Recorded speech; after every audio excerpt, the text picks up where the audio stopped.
How's it going, everyone? Data here, and welcome back to the Atlanta Thrashers Dynasty Mode series here on NHL 07. Moving into episode number 12 for the year number 4, 2010 postseason.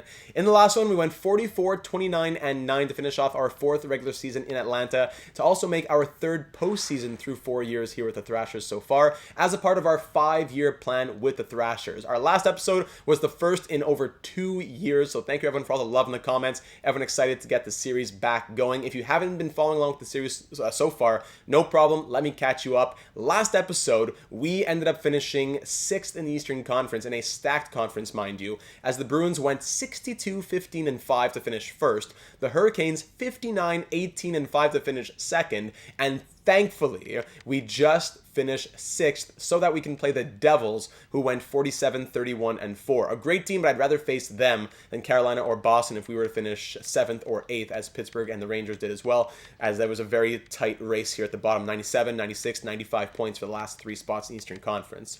But we finished 6th, and it's our 3rd postseason, our 3rd even consecutive postseason berth with the Thrashers, as we're trying to convince ownership that by the end of our 5th year, it's part of the 5-year plan, according to the real-world timeline when the Thrashers moved to Winnipeg and became the Jets, we have to convince ownership by the end of year 5 that we are a viable franchise, either by winning a Stanley Cup or at least being so strong of a team that we can convince them to say, okay, in year 6, in year 7, give us a couple more years to stretch it out. But all that to say, we got to win a Stanley Cup here eventually. And how are we going to do that? Well, you know what? We have a pretty stacked lineup moving into this postseason. For a 6th place team, we have a crazy lineup. Keep in mind that overalls in NHL 7 mean different things than overalls in NHL 25, but still, a first line of Kovalchuk, Turgeon, and Hossa at 98, 96, 98 overalls respectively.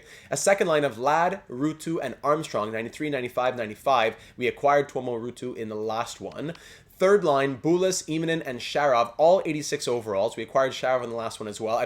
Did Immonen start the season with us? I forget. But Immonen's also a newer face. And on the 4th line, we have Jurgen, our rookie prospect who we drafted back in year 1, making his NHL debut at an 82, Kapanen 84, and Clark 86. So when you think about the overalls here, this is like a top 6 of all first liners. Ladd is kind of fringe, but all first liners, I'd say. And a bottom 6 of all third liners, minus probably Jurgen, maybe Kapanen. Yeah, Kapanen could be a fringe third liner. Jurgen is more of a 4th liner for sure, but Clark could be a 3rd liner. So we have a top 6 of first liners and a bottom 6 of 3rd liners. I love the overalls here in Atlanta. And the defense, I would argue, is even stronger overall wise. All these guys could be playing top 4 minutes. Havlat and Boucher, 94 and 89 overall in the first pair. James Wisniewski with John Michael Lyles in the second pair. How about these names as a throwback? 89 and 93. Both these pairs have +3 for their chemistry. And in the third pair, it's Janssen with Braden Coburn, one of the original Thrashers who we inherited, 89 and 87 overall respectively. Between the pipes is 94, yes, 94 overall, Kari Lehtinen, backed up by 83 overall, Jason LaBarbera. So we love these players. Now, what did they do in the season that was? Well, let me just allow me just a moment to recap you a little bit further. Now, Jan Hrdina, shout out to him, 109 points and 62 goals to lead the NHL. If we go over and look at Atlanta's scoring, yes. So Pierre Turgeon at 40 years of age, could it be his final season? The future Hall of Famer scored 39 goals and 49 assists for 88 points. Crazy. Ilya Kovalchuk had 38 goals and 84 points at 26 years of age. And Marian Hossa, now at 31, 19 goals, 57 assists. More the playmaker on that line, 76 points from him. Tuomo Ruutu had 54 points. Ladd, 41. John Michael Lyles led defensive scoring with 41. Armstrong, 36. We're going to get into Colby Armstrong in a moment when we talk about contracts. Havlat, 36. Wisniewski, 33. Immonen, 31. Janssen, 31. So we have like 4 defensemen there between Lyles, Havlat, Wisniewski, and Janssen. 4 defensemen who scored over 30 points. Coburn, even 27 from the defensive defenseman. Sharov, 18 goals and 27 points. We acquired him for his shooting, and that's what he's been doing with like 90, high 90s, 98 shot power, 80, mid to high 80 shooting accuracies. So Sharov has been a great addition to the third line. Boucher 26, Jan Bulis 25, Kapanen 22, Clark 16. The rookie Jurgen with 12 points in 36 games, now at 21 years of age. He's an 82 overall, but has, get ready for this, 98 potential. Look at that under hockey sense. The 21-year-old at 6'6", 230 pounds, has 98 potential, crazy shooting, super strong skating. He's playing a very limited role right now, but he is the future of this team. Stuart Forward had 12 and 46 before we pulled him for Jurgen, and that's about it. Then for the goaltending, I forgot to rotate the goalies, so Lettinen played 78 games, 44 wins from him, 2.78 goals against average, and an 857 save percentage, which in NHL 07 language is not really that bad. If you look, let's say, like J.S. Giguère, 848. You look at the best goalies in the Eastern Conference, Tim Thomas, 879, Cam Ward, 874. So don't get fooled by the save percentages. It's just a very different system in this game. Now, the last thing I want to touch upon as we go into the postseason, maybe before I should say that, I should also give a shout out to the Google Sheet that Hobbsy keeps updated. He gives great little recaps of each episode. So here are all the recaps in one place. But if you just want to see the recap of the last episode from episode number 11, we made our return after 2 years. I forgot to rotate goalies. Yes. Jurgen got the call up. Jason LaBarbera became our backup after I lost interest in my love, I suppose, for Mike Dunham. Dealing with some fatigue at 1 a.m. recording. Yes, thankfully it's not 1 a.m. right now. Kovalchuk captained the Eastern All-Stars. We had 3 upgrades to spend at the deadline, which was great.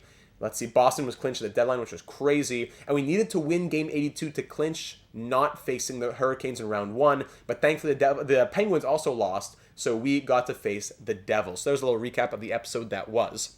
Now, interestingly, moving into year 5, next episode, we'll have to make some very big changes to this team. So this is our last chance with a lot of these players being around. And it might even be our best shot at a cup, because next season, we'll have Turgeon, Armstrong, Ruutu, Havelid, Lyles, Boucher, Janssen, and even our goaltender, Kari Lettinen, all without contracts. All guys who are going to be wanting big money. With the salary cap being $44.7 million for us, we have multiple players who are going to be wanting $4 or $5 million each. So if we have maybe like $15 million-ish to play with all those expiring deals, and we have a bunch of players who all want between $3 and $5 million each, we're not going to be able to do it. So maybe Turgeon retires. Maybe we let Colby Armstrong walk. He's been a 90-plus overall for the last few years, but he had back-to-back seasons of just 36 points. Again, it's different in NHL 07 land, but still, for a guy wanting that much money, he's making 3.6, 3.5, 3.6, and he now wants to be making 4.93. We cannot afford that. So Colby Armstrong might walk. Turgeon might retire. I would really definitely want to re-sign Ruutu. Havelid, though, like, these are also guys who are getting older. Havelid is... It takes a long time to load. Sorry for that. Come on. Havelid is 36. A guy like Clark is 36. He's also expiring. Turgeon, we know that he's 40. Boucher is 36, I believe. So who even do we want to re-sign? That's going to be a very tough question. Hopefully some of our younger players like Jurgen, even Nazarov, some of those guys can, I don't know about Sosoyev yet, but some of these guys can hopefully move into the full-time NHL lineup and save us some money, because this can be a very difficult 2010 offseason. That's why I'd love to try and win it right here, right now. It's not like the team's going to have to go through a rebuild. We'll still have Kovalchuk, Hossa, all these guys, but we're not going to be able to afford everyone coming back. So we have some players on some very good contracts right now that aren't going to be able to be repeated next year. So here we go. We're facing the Devils in round 1. They went 47, 31, and 4 on the season. We can't see their lines, but we could go look at their player stats. And in New Jersey, we see that Zach Parise led the team in scoring this season, 72 points from him. Then it was Greg Johnson, 38-year-old with 69 points. Brian Rafalski at 36 had 67 points.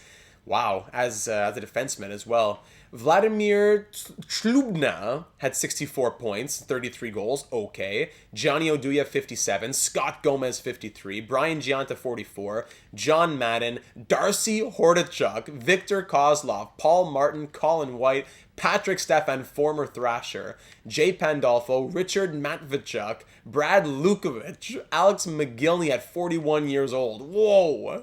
Richard Park. Vladimir Pisa. Ken Klee. And that's it for player. And then even Steve Bégin, who we had, was it last year? Did we trade him? I forgot if we traded him. Was it last episode even? But we used to have Steve Bégin here in Atlanta. Wow. So I love to just run through the names on these teams. There's the Devils forward. They're the Devils forwards, I should say. And Mika Nornen, 74 games played on the year, 45 wins, 2.48 goals against average, and 872 save percentage. He's their starter with Robert McVicker backing him up. All right, so it's a good team here in New Jersey. things could go very quickly here. It's not like NHL 25 with the simulation. Games go by very fast. So even if we win the Stanley Cup, the episode will be short. So hopefully no spoilers there for you. Year 1, we missed the postseason. Year 2, we make the postseason as the 8th seed. We upset the 1 seed Senators in 6 games, but then lose in round 2. And then in year 3, we lost in round 1 as the 5 seed to the Bruins. So, this is our 3rd postseason berth. We have a 2nd round exit, a 1st round exit. We gotta go on a bit of a run, at least with this team, with the expiring contracts. There are a lot of expectations from ownership. We're feeling the pressure. So let's get excited. Game 1, round 1 of the year 4, 2010 postseason. We've seen our lineup. Now let's see them get to work. Let's simulate this game on the road in New Jersey. First period, 2-1 Devils. Second period, oh no, 5-1 Devils. Oh no. No, shots end 26-21. We get bombarded in the second period. See, games go quick. Patrick Stefan, of course, opens up the scoring. Then Johnny Oduya makes it 2-0 before Pierre Turgeon, thank you, makes it a 1-goal game. But then in the second period, the floodgates open. Madden, Lukovic, and Beijing all score. No goals in the third period, and we lose 5-1 in game 1. Oh, no. Jan Bulis day with the flu. Wake up, man. And we have some mail here. What's up? And then, of course, the playoff tree, if you're curious, is how things look. So that'll be updated every game. What do we got for mail here? What's in the mailbag? Player loves his ice time. Nicholas Havlet is thrilled with his ice time lately. Yeah, well, I'd be thrilled if he could score a couple goals out there. Come on now. All right, so I'm not going to make any changes after that game yet, but 5-1. That's usually in the sim you see like a 3-2 game, stuff like that. 5-1 is kind of rare. So let's try to bounce back and split the games in New Jersey and bring a 1-1 series back home to Atlanta for a best of 5. Game 2, here we go. First period, 0-0. Second period, 2-0 Thrashers. Third period, no scoring. Final 5 minutes. We hang on for the 3-1 victory. That's how it goes. First, second, 15 minutes of the third, then final 5 minutes of the third. So a lot can change in that last little thing. Whoo! Big win from the Thrashers. Let's get some passion going here, gentlemen. Steve Beijing gets injured with a sore foot. Shots were 4-1 for the Devils in the first period. Okay. Then Imanen scores to open up the scoring for us. And then Jurgen, with his first career playoff goal, makes it 2-0. In the third period, Scott Gomez in the final 5 minutes makes it a 1-goal game. Then Marian Hossa scores what you would think probably an empty netter to close it out. 3-1 the final. Okay, Jan Bulis with the flu no less. Making it, and Hossa and Janssen on a hot streak. Making it a 1-1 series as we head back to Atlanta. Thank you. Of course, the Bruins and the Hurricanes are both up 2-0. The Red Wings, the 1 seed in the West, are up 2-0. The Sharks looking to upset as the 6 seed up 2-0. Blue Jackets up 2-0. All the other series tied 1 game apiece. Okay. Great. And mail again? Really, after every game. Injury summary. So around the league. So Steve Beijing, where is he? No, he's not injured. Brett Clark. Oh, over in Carolina. I'm thinking, we have Chris Clark. Yeah, okay. Thank you. And then current streaks. Hossa and Larson on hot streaks. McGillney Oduya also on hot streaks. Cold streaks, none for us, but Patrick Stefan on a cold streak. Okay, good to keep note of those between the Thrashers and the Devils. All right, so we are headed back home now with a 1-1 series. It'll be a best of 5 starting here in Atlanta. Let's try and keep the momentum rolling, holding them to 1 goal in Game 2. Let's do more of the same here in Game 3. Let's do it, ladies and gentlemen. Third game of this series. First period, 0-0. Second period, 2-1 Devils. Third period, we got to get back. Yes! Up 3-2 into the final 5 minutes. 4-2 the final. What a comeback from the boys! 4-2 the final. Let's check this one out. So, in the first period, James Wisniewski opens up the scoring for us in the second to put us up 1-0.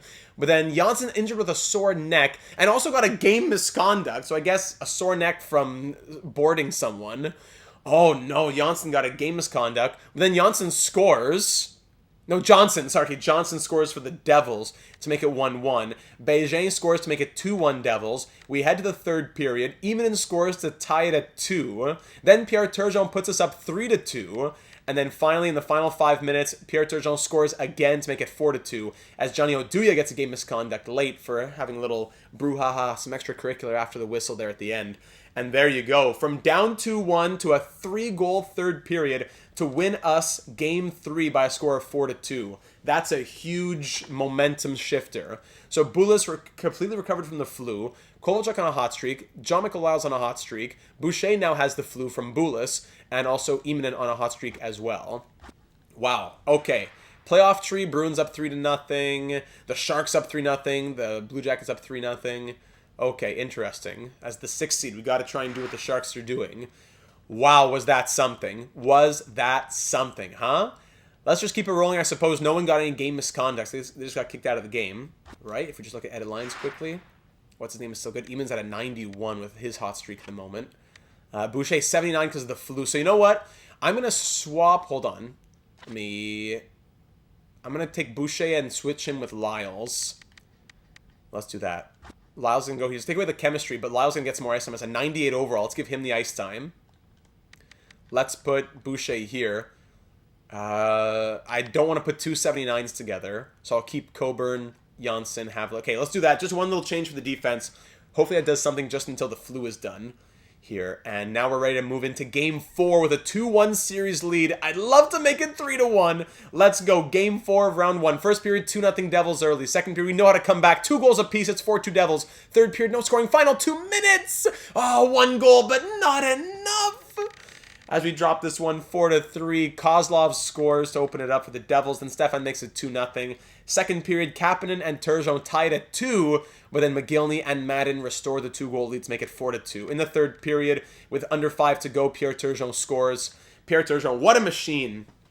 But we dropped that one by a score of 4-3. Tying this series at 2, and now making it a best-of-3 headed back to New Jersey. Hosa's hot streak came to an end. Okay. And did the Sharks do it? Yes, the Sharks in the 6th seed swept the 3 seed Kings over in the West. The only other sweep, the Bruins, the 1 seed, sweeping the 8 seed Rangers. That makes sense. And also, sorry, the Blue Jackets swept the Coyotes, the 4 seed sweeping the 5. Every other series, 3-1 or 2-2. Oh, boy. Wow, wow, wow. Okay, so how are the overalls looking here? Are we feeling a little bit better? Eamon's still at a 91. Boucher back to 89. Okay, so let's swap them back. Get the chemistry back going. Let's get Lyles back here. And on the Janssen back to an 89 as well. Great. Don't tell me that what's his name? Letton is sleepy. No, he's still 94. Great. Okay, so everyone's back to full strength. We lose by 1 with a couple of defensemen at lower overalls. Everyone's back to full health, physically, mentally. Let's do it. Game 5 here in New Jersey with a 2-2 series. We got to go up 3-2. I don't want to risk having to win back-to-back games. I need a big win here from the boys on the road. Game 5, let's do it. First period in New Jersey, 1-1 game. Turgeon getting our goal. Second period, no, 3-1 Devils. Third period, come back. We need one more late. 4-3. No, another 4-3 loss. Oh, another 4-3 loss. Madden scores, and it was Turgeon who tied it, actually. Gianta, then Janssen, Parise make with 3 goals there. Kapanen scored for us. Third period, Janssen scores there. Was that another one? Janssen scored twice? Johnson and Janssen are messing me up here. Oh, man. And we lose 4-3 because of a 3-goal second period. From up 2 games to 1, and now down 3 games to 2. Kovalchuk hot streak done. Boucher recovered from the flu. Jean-Michel Lyle's hot streak come to an end. Janssen fully recovered, and Hossa day-to-day. The flu! Everyone keeps getting the flu now! Oh, my goodness. Okay, let's keep going. Ridiculous. Ridiculous. I don't know, I have to make changes to this... To the top 6 or something. I haven't seen goals from Ruutu, from Armstrong, Radek Bonk with 8 points in 5 games. Monster. Well, let's go to Atlanta. Here in Atlanta. So Pierre Turgeon 6 goals and 7 points in 5 games. Kovalchuk 5 and 5. Hossa 4. Havlid 4. All the defensemen there. Bulas Kapanen. Jurgen even with 2 points. But then where are the other top dogs over here? Where are my top guys? Andrew Ladd 0 points in 5 games. Ruutu 0 points in 5 games. Armstrong, 0 points in 5 games. The entire second line is scoreless through 5 games. We can't have that. So, Eamon, no. We gotta make some changes here somehow. Eamon could stay center on the third line.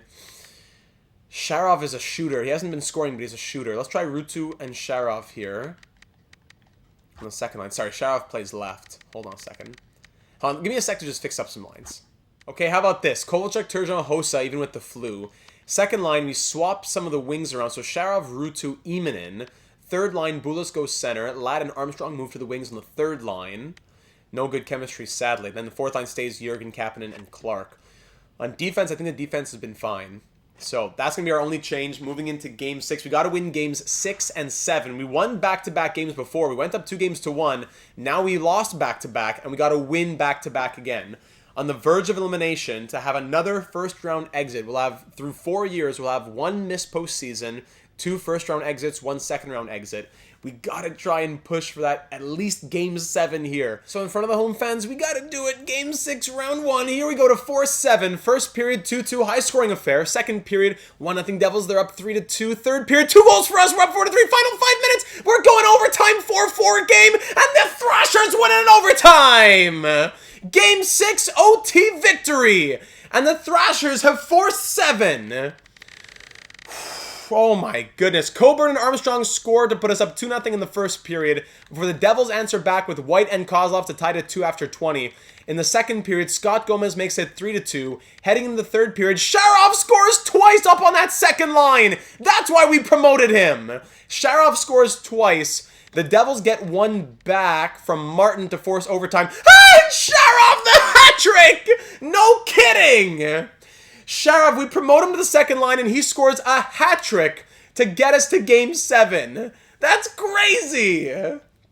Wow, what a crazy Game 6. Coburn and Boucher both on hot streaks. That's great news.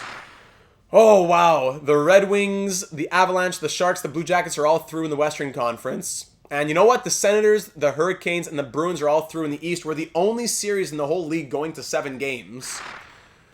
And what's with the mail here? What's up here? Current streaks. Coburn and Boucher are both on hot streaks. So is Paul Martin. Cold streaks, none for us. Patrick Stefan still on a cold streak for the Devils. Whoa, so I saw an assist or 2 from Andrew Ladd, but still no points for Armstrong or anything, right? So if we again go to look at Atlanta, Havlat 5 points. Sharov with 4 points now, 3 goals and an assist. Did he have any points before? Was it 3 goals and an assist or just 3 goals that he got in that game? Emanin, Larson, Captain, blah, blah, blah. Rutu had 2 points. Good. Bulis, Wisniewski. So Ladd now has 1 point in 6 games. Armstrong also. Okay, he scored a goal. Did I miss that? Sorry. Anyways, I don't mean to be too harsh, but he hasn't been really impressing us, right? And so everyone scored at least 1 point now. Who's playing in the NHL lineup? Okay. So at least everyone's got a point. So the line changes seem to do something. At least for Sharov, absolutely. And now we're going to Game 7. Which I think is a first for us, because in year 2, we won in 6 and then lost in 6. And in year 3, we lost in 6 again. So yes, this is our first ever Game 7 of this Dynasty Mode series, as all of our series have finished in 6. All right, Game 7 of Round 1, from up 2-1, to down 3-2, to winning at home and forcing 7 in New Jersey. Either the road finishes here, we have a busy offseason, and we have a lot of pressure on us in year 5, despite the Game 7 exit against a good team. Or we're through to round 2 for the second time, and we're going to face another tough team, but at least we live to fight another day. We'll keep the lineup as it's been. Atlanta Thrashers, go out there and do not go gentle into that good night. Game 7 of the 2010 first round of year 4. Here we go. First period, 2-1 Devils. Second period, 1-1 game. We're down by 1 in the third. We tied at 4. Final 5 minutes. We're off to overtime! No! No! The Devils win it in Game 7 overtime! Oh, what a comeback! We almost had it! We almost had it! Oh, heartbreak in Atlanta. Jubilation in New Jersey, though. Oh, Madden, Gomez, Turgeon. Hold on, let's go back to the top. Oh, no. It goes so quick as well. Madden and Gomez made it 2-0. Turgeon scores again to make it 2-1. Johnson scores for the Devils to make it 3-1. Turgeon scores his second of the night to make it 3-2. Kozlov scores to make it 4-2. Big comeback. Of course, it's Sharov scoring twice to make it 4-4. Then off to overtime, and Kozlov scores the winner.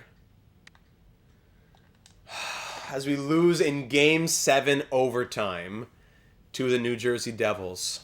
Wow, wow, wow. 3-3-1 in that first round. How does ownership feel about it? Well, actually, my question can kind of be answered down here. They're, more... I don't understand this bar. They're more expectant than trusting, I guess. A bit more Yeah, it makes sense. but not full expect. And there is a good amount of trust in there too. But still, oh, so close. One goal away from making it to the second round. And now we'll have to face a potential overhaul of sorts into the offseason. Oh, wow. Sims next playoff round. Let's get through the postseason for the rest of the league. Then we can start thinking about the offseason plan. Despite it being a shorter episode and a quick exit, I suppose. A lot of excitement gets jam-packed into an episode like this one.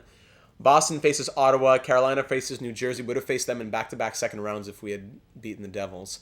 The 1 versus the 7. Detroit versus Colorado. Classic. And the Blue Jackets face the Sharks. Let's sim to the next round now. Let's see who's going to be going into the conference finals. Checking out the playoff tree now. Into the conference finals, it's going to be, the 1 versus the 2. But the 6 versus the 7. What? In the West. As the Avalanche beat the Red Wings, the 7 beats the 1 in 6 games, and the 6 beats the 4 in 6 games as well. 7-game series between the Bruins and the Senators, and a 6-game series between the Hurricanes and the Devils. So to me, Boston versus Carolina and San Jose versus Colorado. That Eastern Conference final is kind of like the Stanley Cup final in a way, but we'll see. Injury summaries, doesn't matter. Monthly financials, we're at the bottom of the league, ranked 30th, and current streaks, blah, blah, blah. Awesome. How can we get the financials up? We're a good team. We're making the playoffs every year. How can we get the finances to go up? Man, we got to charge more for the tickets, for the popcorn, something. Now in the Stanley Cup final, it's going to be the Hurricanes versus the Avalanche. As the Hurricanes sweep the 62-win Bruins in the Western Conference final, and the 7-seed Avalanche beat the Sharks in 5 games. So the 2nd in the East versus the 7th in the West. The Hurricanes versus the Avalanche for the 2010 Cup. Current streaks, injury summary, don't need those. Now let's see who's going to win the Stanley Cup. Let's sim to the end of this Stanley Cup final. As your 2010 Stanley Cup champions are my money's on the Hurricanes, but yes, the Carolina Hurricanes winning the 2010 Stanley Cup over the Colorado Avalanche. 2009-2010 Cup champs. So the playoff tree, let's just see it here. They ended that series in 6 games. Hurricanes win the Cup. The team that we would have faced if we beat the Devils. Anything else to look at here? Yes. Injury summary. Streaks doesn't matter. League champion, yes. Mr. GM Data from all of us here at the league head office. A heartfelt congratulations to the league champions, the Carolina Hurricanes. Sincerely, league news. The end of our year awards. Well, I'll go look at the awards screen instead. And league entry draft. Yes, encourage review your plans, blah, blah, blah. Okay, given the talent crop of rookies. Okay, great. Draft day strategy. Just make sure it's in place. Thank you for the reminder.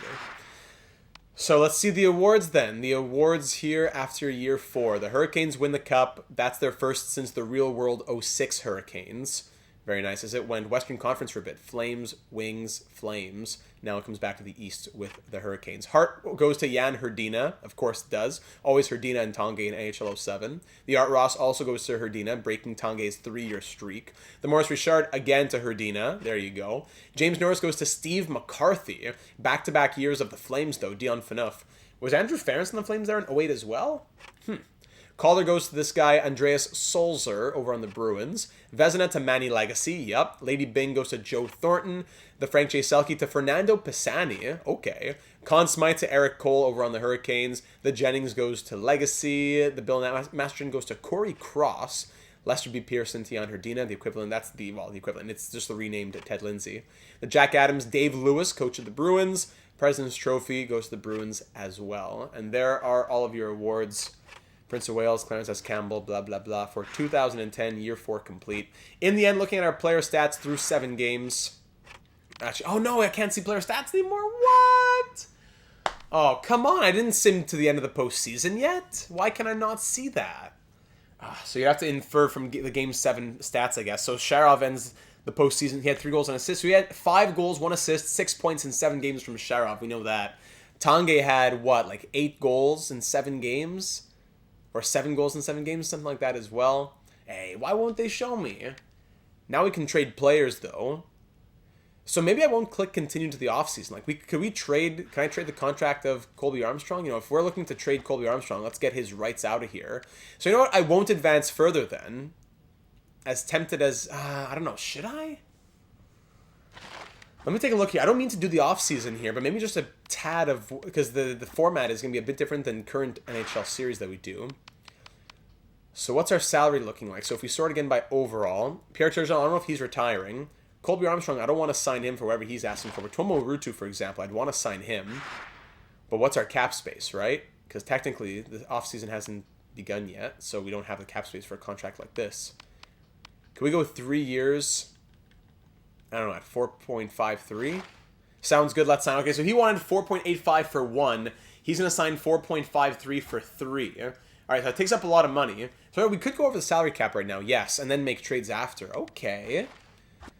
So, I don't want to do the whole offseason without AGMs giving their thoughts. Tomo Ruutu was the obvious one, but Colby Armstrong is a potential trade. Andrew Ladd's even a potential trade at $3.3 million. He didn't do anything in the offseason, really. Lyles, Boucher, Janssen, Wisniewski. I don't know what kind of value we could even get for a guy like Colby Armstrong. I want to continue the offseason, but I don't want to miss the chance to trade away the rights to Colby Armstrong. I think everyone could agree that we want to trade Colby Armstrong, but who else might the AGMs want to trade away? Clark, we could trade his rights as well. Lyles is... So anyone that we're guaranteed trading away then.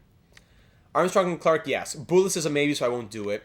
Stewart at 77 is probably yes as well. So, who would want these players, essentially? Who has really low overall forwards? Like maybe Buffalo. Who doesn't have a bunch of 98s and everything? Chicago, they could use them. Armstrong, Clark, and Stewart, they could use some forwards here in Chicago. What could I get? Could I get a first-round pick? Because, technically, they have no draft pick. Oh, can you not trade for picks? Oh, you can't trade for picks right now. Oh, well, then that defeats the whole purpose. Unless we're trying to trade for some sort of prospect. We could sort by potential.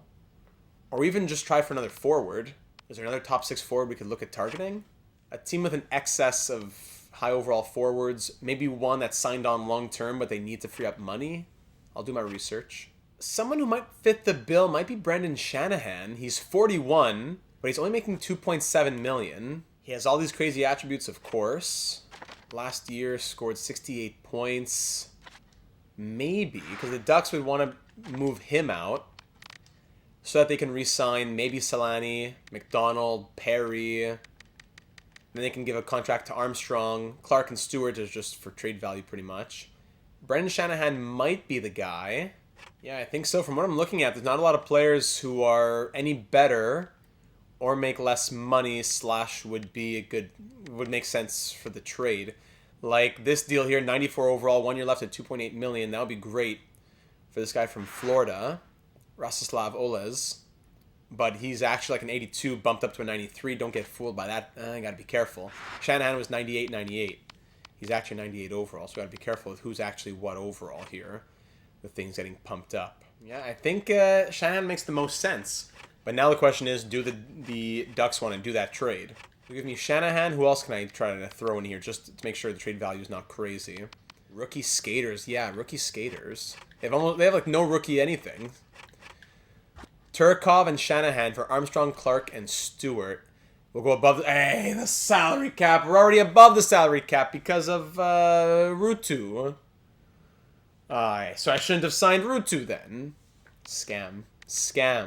We're going to trade you Janssen, $2.7 million. He's really an 83 overall. Now both teams must have at least 18 skaters on their roster. So then I need to acquire another player. Is that it? Who's your lowest overall? This guy, Brennan. Can we do this? Both teams. Then why get it? It's 3 for 3. I don't get it. Brooks Light. Okay, Brooks Light. The trade goes through. Now, hang on. Can I get what's his name back? Probably not. For the moment. So Janssen goes to Anaheim. They need a defense. You know what? That works for them. And he was an 83 overall, asking for upwards of $3 million, I believe. He was making 2.7. He wanted above 3. So he wouldn't have been able to keep him. But he did score 31 points. He's good. Maybe we try and get him back. But we get some value for... Yeah, best lines, don't care. We get some value for Colby Armstrong, who goes to Anaheim. Didn't mean to turn this into like a mini offseason episode. I'll stop there. But we get some value for Colby Armstrong and Clark and Janssen. Now leaving us with Kovalchuk, Shanahan, Hossa, all snipers. We can't have all snipers. So sniper for the chemistry and all that. So Kovalchuk, Hossa, Turgeon, all snipers. I guess that works, but for the second line, we can't have Shanahan, Ruutu, and Ladd. So if we traded Ladd maybe, and his 3.3 million, I wonder if we get a playmaker for the top 6. Yeah, that'll be a question for the AGMs.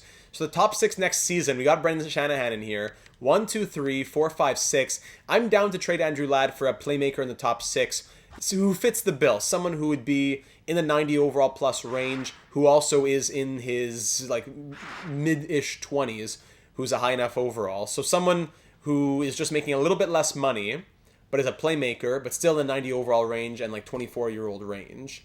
Jan Bulis will be a question mark, as he wants what to extend here. I won't sign anybody else. He wants cheap enough money, so we could try to get him down to 1.5 or something. Then Imanen, we're going to keep him. Sharov's great, so the third line can still be Imanen, Sharov, and maybe Jurgen. So maybe that allows Jan Bulis to be expendable. We trade Jan Bulis, maybe? Bulis becomes expendable. Imanen, Sharov, and Jurgen on the third line. Yes. I said I wasn't going to do anything else, but I'm going to do one more move here then. If Bulis is definitely expendable, let's try and just retcon that last trade. I'm going to try to trade Bulis for Janssen with Anaheim, just so we can still let him go for nothing, Janssen, but at least we can have him on the team and make that decision.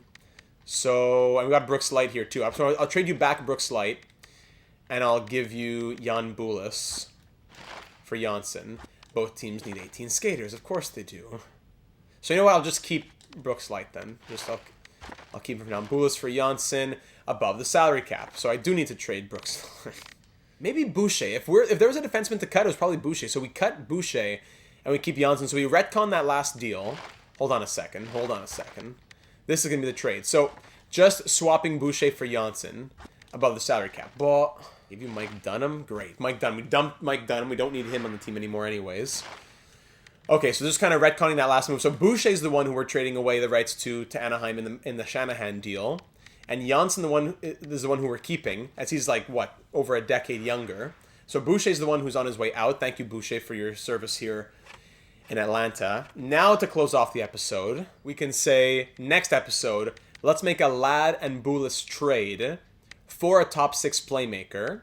Our third line next year will be Imanen, Sharov, and Jurgen, unless there's some sort of free agent move we can make, but I think our money's going to be pretty much spent.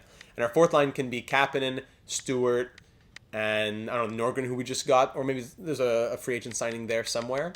But the top 6 should be good to go. We swap Ladd and Bulis for a new top 6 playmaker. That will free up a lot of money as well, 3.3. I don't know if we can trade Bulis or if I'll just let him walk or what, but at least we'll trade Ladd.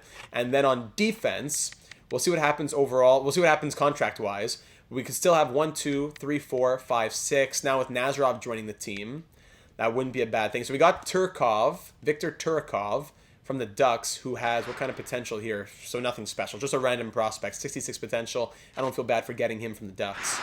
So our defense should be okay with 1, 2, 3, 4, 5. Maybe Nazarov. I don't know, maybe we sign somebody there.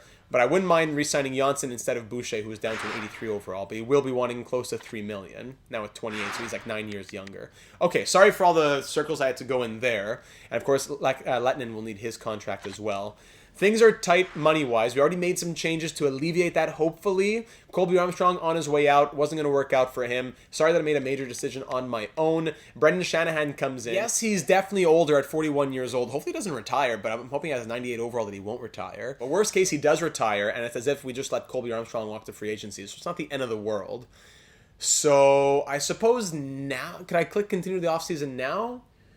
Or should I wait for the Bulis? Yeah, I'll wait, because we're going to wait to see in case we can package Bulis in a deal with Andrew Ladd. I would do it right now, but I want to get your thoughts on, is it crazy for us to trade Andrew Ladd, who's a 91 overall at 24 with all that potential, on a decent contract just because he didn't really do anything in the postseason, but nothing crazy in the regular season either. Okay, hopefully I didn't overpay Tuomo Ruutu. We got him down from his asking price. How much more could we have gotten him down? I don't know. Impossible to guess in NHL 7. But I'll end it there. I turned this episode into much longer than it had to be.